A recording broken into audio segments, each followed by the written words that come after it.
In this lesson, I want us to talk a little bit more about selection, about selecting elements with CSS. I've already mentioned that you can select elements by their tag, by just writing the tag's name.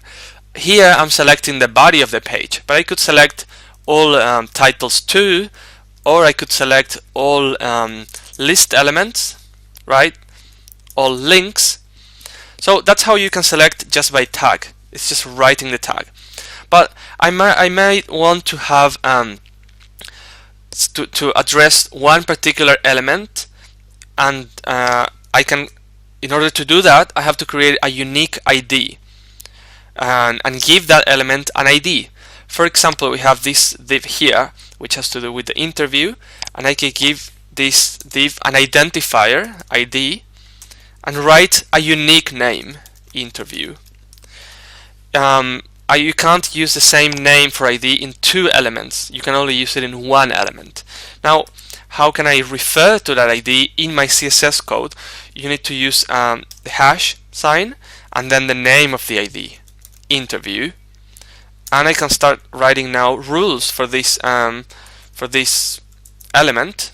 So I can tell it that the background color is going to be green. So that's selecting by ID. And it can also happen that you want to have many elements to be the same family or class.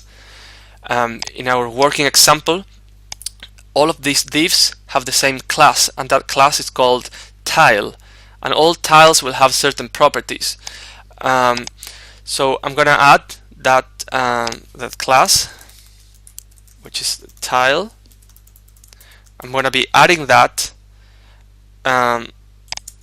in all of the elements that I want to look and behave like tiles. Order pizza and Santiago. It's the last one over here. And now I can change the styling for all of those elements at the same time by using the dot and then the name of the class, tile. See how that's already selecting all of the divs. Background color red.